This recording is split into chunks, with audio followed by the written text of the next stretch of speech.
নমস্কার বন্ধুরা, লক্ষ্মীপ্রিয়া কুকিং কিচেনে এই দেখো ইলিশ মাছ আর বটি নিয়ে চলে আসছি। এখন মাছ কাটবো। মাছ কেটে একটা তোমাদের সামনে সুন্দর একটা রেসিপি দেখাবো। তোমরা আমার সঙ্গে থেকো। আর নতুন হলে আমার চ্যানেলটিকে সাবস্ক্রাইব করে দিও, লাইক কমেন্ট করতে ভুলো না যেন। এখন আমি চলো রান্নাঘরে যাচ্ছি, আমার সঙ্গে থেকো।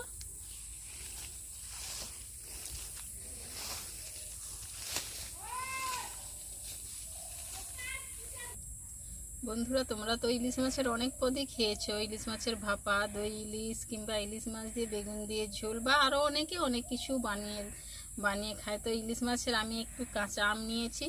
ইলিশ মাছের কাঁচা আম দিয়ে দারুণ একটা রেসিপি করব। তোমরা আমার সঙ্গে থেকো আর পুরো ভিডিওটা দেখো যে আমি কি বানাচ্ছি ইলিশ মাছের। এখন ইলিশ মাছটা আমি কেটে নিচ্ছি।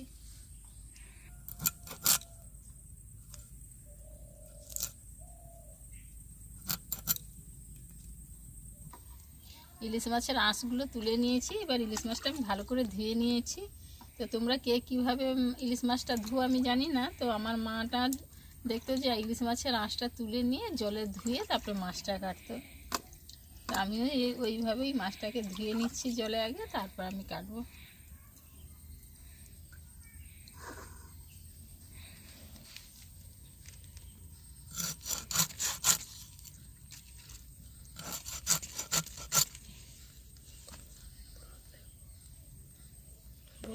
ইলিশ মাছটা দেখো একবারে টাটকা। ইলিশ মাছটা কাটতে কি সুন্দর, একদম রক্ত বেরিয়ে যাচ্ছে।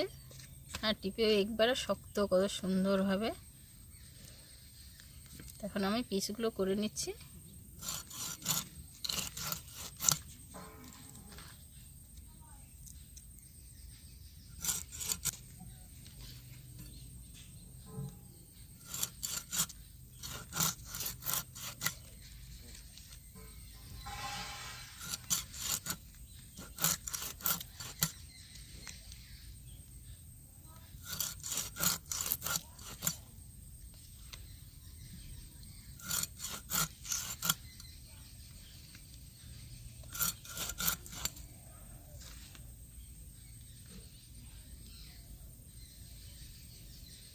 আর ইলিশ মাছের নেজটা তো জানো সবাই যে এইভাবে কাটতে হয়।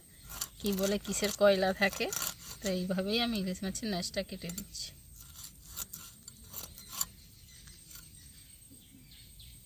কালোটা বেরিয়ে গেছে, এই যে কালো, এই কালো অংশটাকে বাদ দিয়ে খেতে হয়। খুব বেশি বড় মাছ নয়, তাও কয়েকটা পিস বেরিয়ে গেছে। তো এই মাছটা দিয়েই একটা রেসিপি বানাবো। সঙ্গে আমটাও কেটে নিচ্ছি।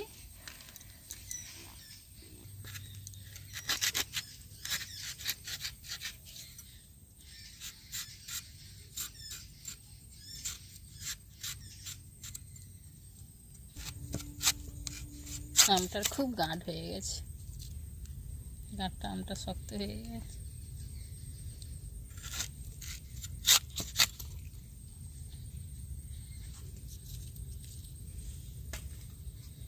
কাঁচা আম আর ইলিশ মাছ। তো এখন তো এই রেসিপিটা অনেকেই ভুলে গেছে। তো আমি এই রেসিপিটা বানাচ্ছি, তোমরা আমার সঙ্গে থেকো। আমটাকে এখন জলে দিয়ে দিচ্ছি। আমের যে কষটা আছে জলে দিয়ে দিলে টক মানে তরকারিটা কালো হবে না, তার জন্য আমি এখন আমটা জল দিয়ে দিচ্ছি।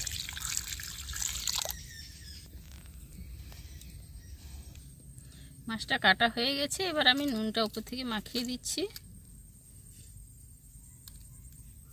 নুন আর হলুদ একসঙ্গে মাখিয়ে নিচ্ছি।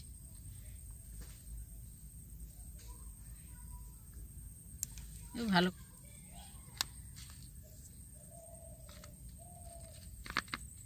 এবার কিছুক্ষণ নুন আর হলুদটা মাখিয়ে মাছটাকে আমি রেখে দিচ্ছি এপাশে। এবার ইলিশ মাছ রান্নার জন্য আমি সরষেটা বেটে নিচ্ছি।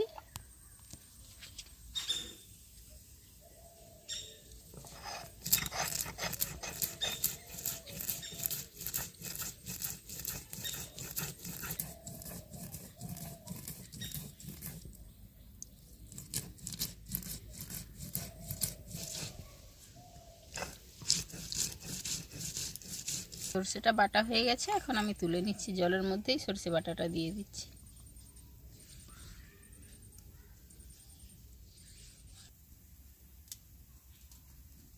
সব রেডি হয়ে গেছে। এবার আমি উনুনটা জ্বেলে নিচ্ছি আর বন্ধুরা তোমরা পুরো ভিডিওটা দেখবে আর চ্যানেলটিকে সাবস্ক্রাইব করে দেবে। ইলিশ মাছটা রান্নার জন্য বাড়ি থেকে লঙ্কা আনতে ভুলে গেছি, তো এখানেই 2-3টা গাছ লাগিয়েছিলাম, তো আগের ভিডিওতে তুলেছি, তো তুলাটা দেখানো হয়নি, তো কয়েকটা আছে ওটাই তুলে নিয়ে আজকে রেসিপিটা বানিয়ে নেব। আর লঙ্কাটা তুলে দিচ্ছি। খুব বেশি বড় গাছ নয়, যেই লঙ্কাগুলো আছে প্রচুর ঝাল, তো এই লঙ্কাগুলো তুললেই হয়ে যাবে, কয়েকটাই আছে, কয়েকটা হলেই হয়ে যাবে।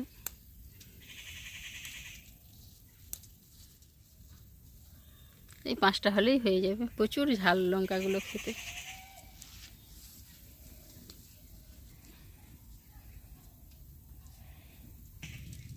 লঙ্কাগুলোকে চিড়ে নিচ্ছি, এরা সব লঙ্কাগুলোই চিড়ে নিয়েছি। এবার কড়াটা গরম হয়ে গেছে, কড়াতে তেল দিয়ে দিচ্ছি। খুব সিম্পলভাবে আমি রান্নাটা দেখাচ্ছি। মশলার মধ্যে শুধু 5 ফোড়ন নিয়েছি। এই রান্নাটা যে কেউ বানিয়ে বাড়িতে খেতে পারবে, খুব সহজ পদ্ধতিতে। গোটা লঙ্কাগুলো দিয়ে দিচ্ছি, চেরা লঙ্কাগুলো, এই আমগুলো দিয়ে দিচ্ছি।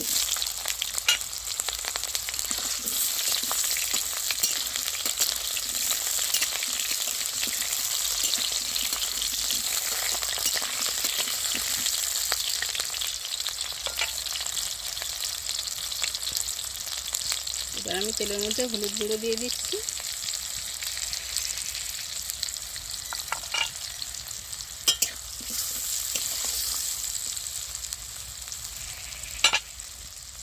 এবার বেটে রাখা সরষেটা দিয়ে দিচ্ছি।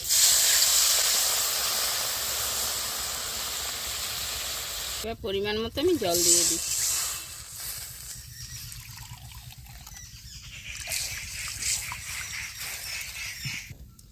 সরষাতে একটু অল্প করে নুন দিয়েছিলাম, তাও একটু পরিমাণ মতো নুন দিয়ে দিচ্ছি।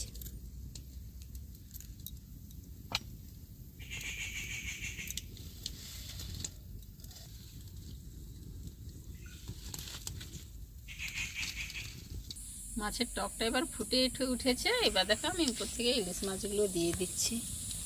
তো এই রান্নাটা আমার মা সবসময় ইলিশ মাছ নিয়ে আসলেই বানাতো, তো অবশ্যই মা কাঁচা আম না দিয়ে আমচুর দিত। তো আমার বাড়িতে আজকে আম আছে, কাঁচা আম আছে, তাই আমি কাঁচা আম দিয়ে বানাচ্ছি। তোমরাও বাড়িতে এইভাবে বানিয়ে খাবে, দেখবে খুব সুন্দর লাগবে। এখন বেশ কিছুক্ষণ ফুটিয়ে নেব।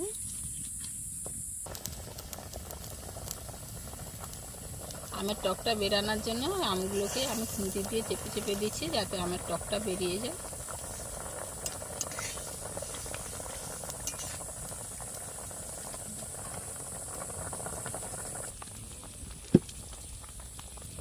টকটা হয়ে আসছে, এবার আমি উপর থেকে সরষের তেল দিয়ে দিচ্ছি। রান্নাটা খুব পুরনো দিনের, বন্ধুরা তোমরা পুরোটা দেখবে, আর ভালো লাগলে আমাকে কমেন্ট করে জানাবে। তেল দিয়ে বেশিক্ষণ রাখবো না, এবার আমি ঢেলে নিচ্ছি।